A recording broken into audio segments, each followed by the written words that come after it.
Hello, everyone. Welcome back to Scarlet and Great. Thank you so much for joining us. It's been a minute since we've been with you. Johnny Bullet here.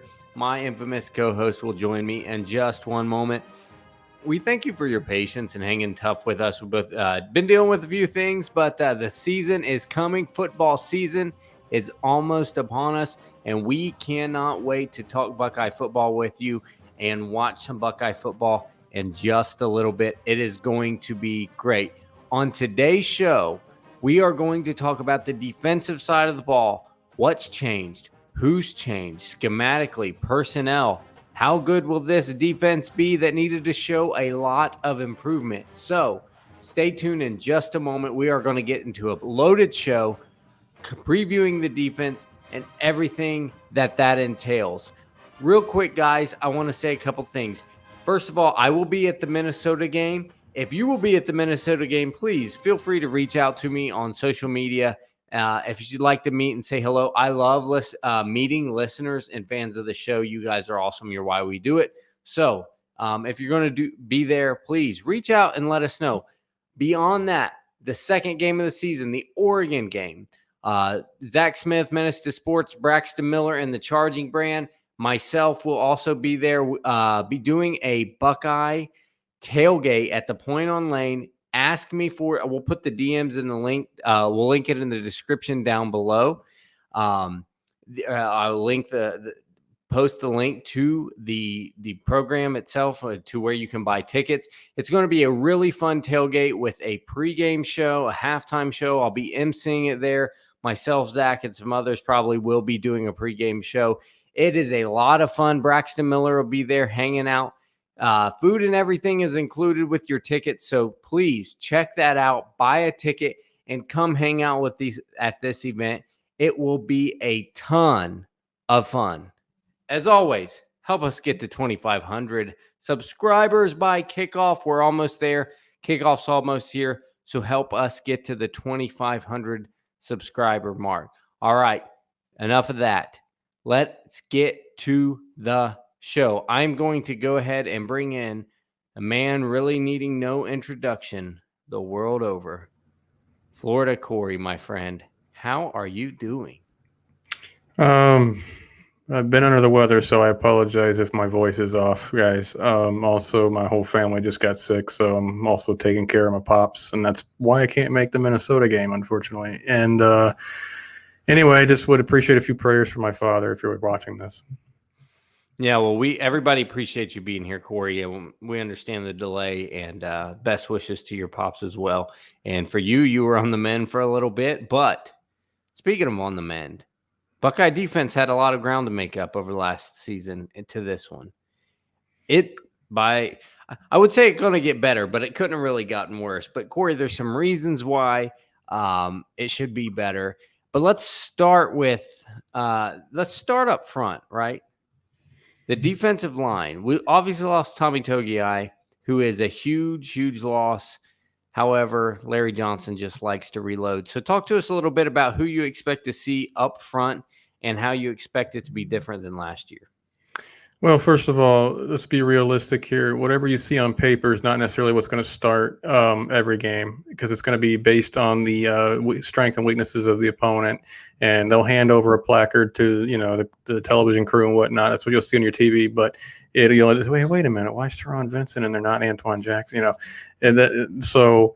I think this defensive line, even though with the loss of Tommy Togiai, has the potential to be better. Obviously, you expect Harrison and Smith to be on the edges. Smith was really showing out at the end of last year to be just that kind of dude. Harrison's got a lot of rave reviews in the camp, and we expect him to take that next step because he's, as he himself said, he's finally gotten serious about the program and the process. In the middle, Haskell Garrett, obviously, All-American, is going to be there. You expect him to be good. Plus, a lot of people are assuming Teradja Vincent will be that other defensive tackle. I don't think it will be. I think it'll be Antwuan Jackson as a nose tackle. Will surprise some people. And a Jerron Cage will back him up, and Teradja Vincent will back up Haskell Garrett a little bit. But there's going to be a lot of rotation in there anyway. Obviously, the Rushman package will look quite a bit different. But then you got Tyler Friday, unfortunately, being hurt. But then you got two deep. Javonte Jean-Baptiste is another stand-up pass rusher. JT Tuimoloau will be in there. Jack Sawyer figures to be in there as well. So that's probably your two deep as far as all your defensive linemen is concerned. Yeah, you remember last year, Corey, probably I would say like first half of the season, but that's so deceptive to say because the season was so short. First 3 to 4 games, the pass rush almost entirely came from the interior, and the defensive end play, we're just like, you guys gonna wake up.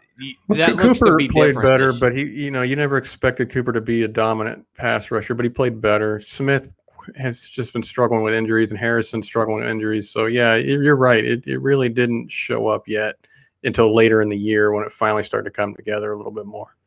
But my point is, I don't expect that to be the case this year starting out. Do you? You think there's going to be some pressure off the edge?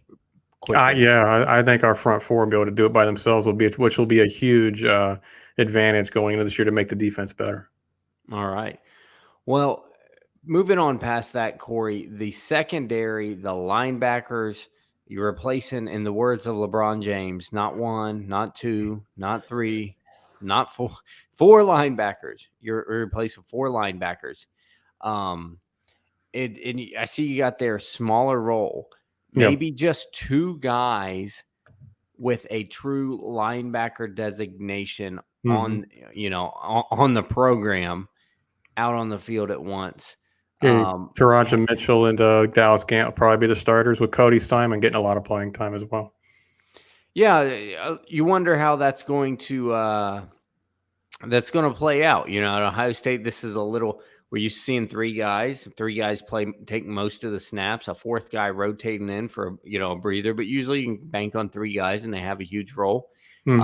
Just 2 this time, although Craig Young, everybody saw Craig Young as a linebacker until this year.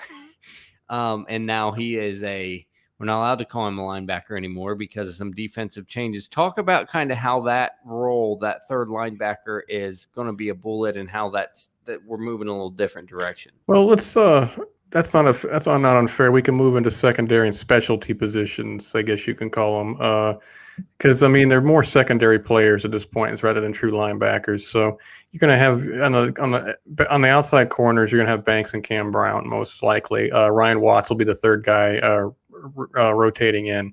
They've liked what they've seen with Legend Cavazos. Maybe he'll factor in there as well. Your safety, your single high safety. Now, Ryan Day loves a single high safety, loves it.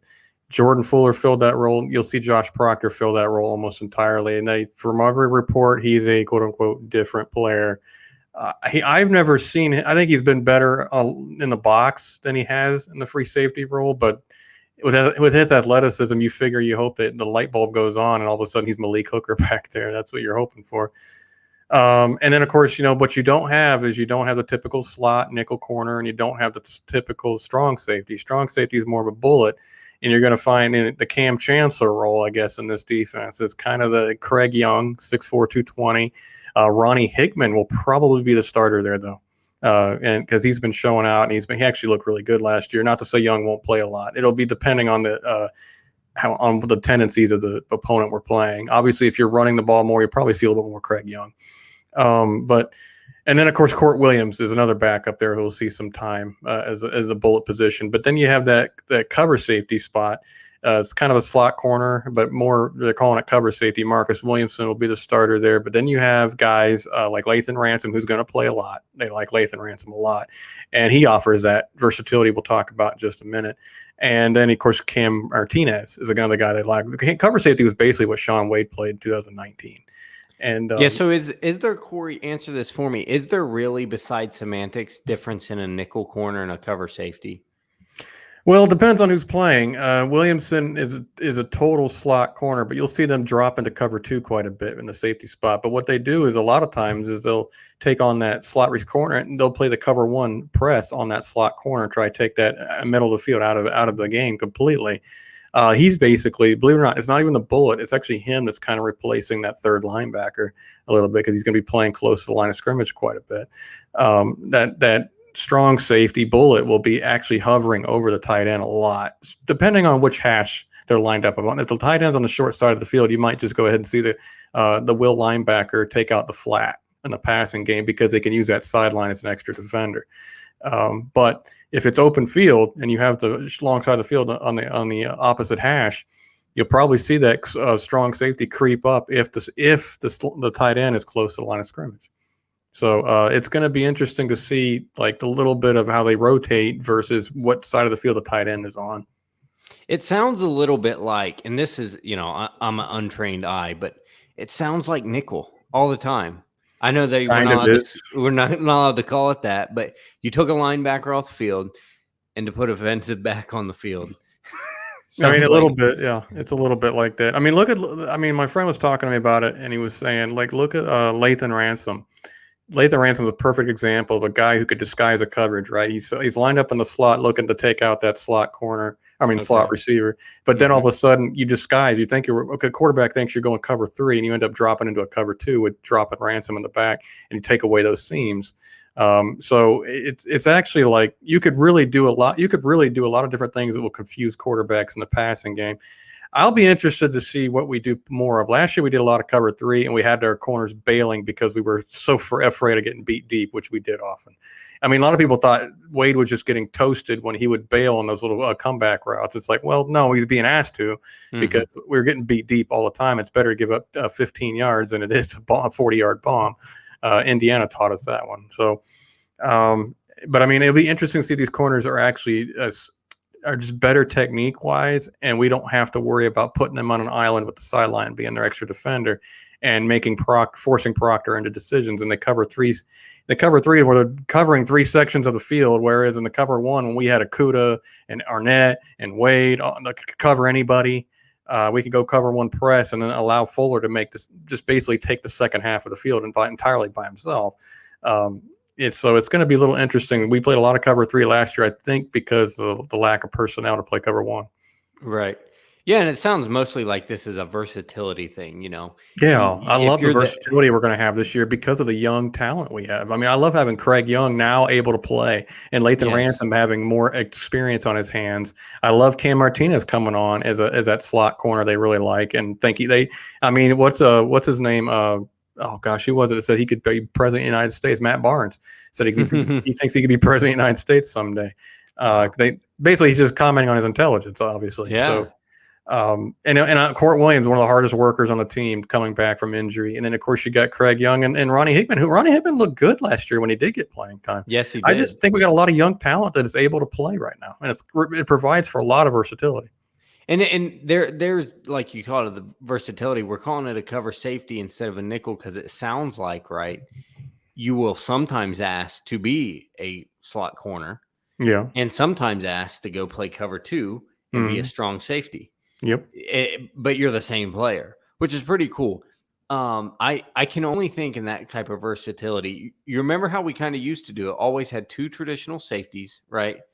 The older guy became the free safety, right? And the younger guy would be the strong safety. You had a guy like Jordan Fuller. He could really cover in the slot in his younger years. And then he became this great post safety that didn't let anything behind him.